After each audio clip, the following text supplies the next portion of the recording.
Hello everybody, welcome to the Political Vigilante. My name is Graham Elwood.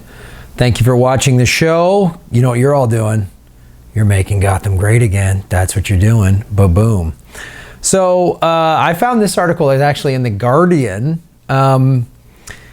Just 100 companies responsible for 71% of global emissions, the study says. Which is interesting. And what the article kind of goes into, but I want to stress this point now, is these companies then could help save the planet. They kind of claim to, they do little greenwashing things, but they don't, this article was, shockingly, this article will not go into all the money that these companies are spending to push climate change denial, to back candidates and politicians that don't, publicly don't believe in climate change. I think the Republican Party, people in the Republican Party know there's climate change. They're just paid by these clowns, so they say that doesn't exist, and then they push it out to their base who says, it's a liberal myth, But here's what we got. The Carbon Majors report pinpoints how a relatively small set of fossil fuel producers may hold the key to systematic change on carbon emissions, says Pedro Ferreira, technical director at the environmental nonprofit CDP, which published the report in collaboration with the Climate Accountability Institute. So, here's what we got. Exxon Mobil, Shell, BP, no way. Chevron, I'm shocked. Are identified as among the highest emitting investor-owned companies since 1988. If fossil fuels continue to be extracted at the same rate over the next 28 years as they were between 88 and 2017, says the report, global average temperatures would be on course to rise 4 degrees centigrade by the end of the century. This likely would have catastrophic consequences, including substantial species extinction and global food scarcity risks. So this is how the rate that they've pulled it out over the last 28 years. There's been studies that have said we need 80% of the current oil reserves to stay in the ground to save the planet. Because it's not just the obvious of burning them, the amount of pulling them out of the environment, the refining process, the distribution process on trucks is also contributes to it, not to mention the obvious of putting it in your car and burning it, right?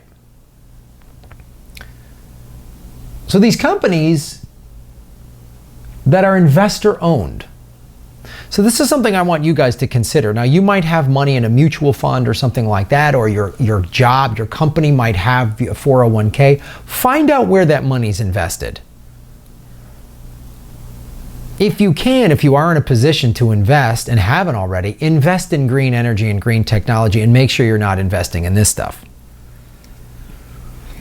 Carbon Tracker study in 2015 found that fossil fuel companies risk wasting more than $2 trillion over the coming decade by pursuing coal, oil, and gas projects that could be worthless in the face of international action on climate change and advances in renewables, in turn posing substantial threats to investor returns. Yeah, what this is summarizing here is like, the whole world is pivoting away from fossil fuels. I've done stories. India is getting away from, they want all their cars to be electric. The UK, numerous car companies are saying, Jaguar is doing this. They're saying, we're not going to produce these. Countries are saying we don't want these cars anymore. So just from a purely dollars and cents standpoint, no one wants to invest in your product anymore. And, oh yeah, it can kill you and your grandchildren. Like the grandchildren at Exxon Mobil's, the CEO's grandchildren at Exxon Mobil and BP, they're going to be affected by climate change just like you and me. You voted for Trump and you don't believe in climate change, it's still going to affect you because guess what? It's happening. The UN is doing studies, everyone's doing studies, they're all saying the same thing. Like, I mean, do you smoke cigarettes and think that the research behind that is wrong? So smoking a cigarette is bad for you. What do you think the emissions from a car? You think those are good? Just asking. A fifth of global industrial greenhouse gas emissions are backed by public investment. I did not know that, according to the report. That puts a significant responsibility on those investors to engage with carbon majors and urge them to disclose climate risk. I say this all the time, vote with your dollars.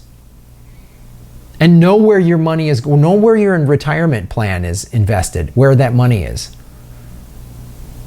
If you're younger and you're doing well and you have a little extra money, invest it in green energy and green technology. But the most significant thing is pulling your money out of big banks, Wells Fargo, Bank of America, places like that, that invest. Pull it out, try to put it in a credit union. That's why we were trying so hard to get a public bank here in Los Angeles. There's currently only one. We could have had two, but people in Los Angeles, I don't like voter shaming, but I think you're a little bit of an idiot if you just saw that on a ballot. You don't know anything. Public bank, I would just check yes. If I wasn't paying attention to anything, I would just check yes on that. A little bit of voter shaming. But there is some good news out of this report. There is a growing wave of companies that are acting in the opposite manner to the companies in this report. It says nearly 100 companies, including Apple, Facebook, Google, and IKEA, have committed to 100% renewable power under the RE100 initiative. Volvo recently announced that all its cars would be electric or hybrid from 2019 on. I mean, they like censorship, and so do these guys, and they like slave labor. So, I mean, let's not make them too nice. It's just, I mean, I hope they're going to really push this. This is the thing about The Guardian. It's not really too critical of the evil that has been being perpetrated currently. It's just sort of making it seem like it's just an investor issue, It's not talking about the money that is spent in bullshit organizations like the American Petroleum Institute, which is just a propaganda machine for the oil lobby to say, "Woo, isn't oil great?" So let's just right size it. And oil and gas companies are also embarking on green investments. Shell set up a renewables arm in 2015 with a $1.7 billion investment. Okay, I guess that's better than nothing. $1.7 billion is not nothing. But they're still doing this. They're doing both. They're doubling down. They're hedging their bets. Shell Oil is still lobbying. They're still buying politicians. So this is what's called greenwashing. Companies that do all this awful stuff for the environment spend some money. Sometimes it's just a token amount of money, like $5 million, which to a multi-billion dollar corporation is nothing. It's like me giving you $20. So committed to managing its greenhouse gas emissions, managing, not eliminating, and investing in two of the world's largest carbon dioxide injection projects to capture and store carbon. So that's hopefully so that they can keep making their dirty project, but then they capture carbon, so that's what they're hoping on. You see what I'm saying? They're still not completely pivoting from this. A BP spokesperson says it is determined to be part of the solution for climate change. Oh, really? Then you destroyed the Gulf of Mexico and then made these ads. We're paying to clean it up. Wow, thank you. So if I come and tear up your house and I smash everything, am I a hero when I say I'm going to pay for the cleanup? No, I'm an asshole. I'm an asshole. I'm a complete asshole who's just trying to make it slightly better by the awful thing that I did. I'm not a hero because I smashed up your house and then said, I'll clean it up. I'm going to do the right thing. Maybe I shouldn't have smashed up your house in the first place. I don't know. There's that. We could have pivoted away from fucking fossil fuels decades ago. Right now, we have 11 years, guys. We have 11 years to do drastic changes. If drastic changes don't happen starting today, we're in trouble. If we get a progressive president in the White House and they get sworn in January of 2021 and they pass a Green New Deal, we maybe have a chance. We have 9 years at that point. Maybe. The whole world would get behind us. The whole world. If this progressive president, whoever he or she is, does what FDR did to the capitalists and says, you guys better play ball or they're going to come get you.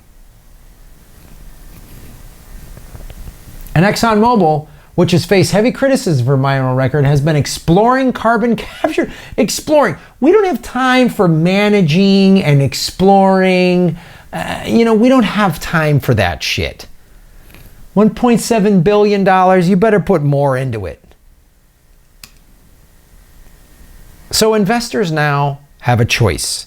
According to Charlie Cronick, Senior Program Advisor at Greenpeace UK, the future of the oil industry has already been written. The choice is, will its decline be managed, returning capital to shareholders to be reinvested in the genuine industries of the future, or will they hold on, hoping not to be the last one standing when the music stops? It looks like they're doing the latter. That's why they were so ecstatic when Trump won. And his whole cabinet was climate change deniers, right? AT&T stands for American Telephone and Telegraph.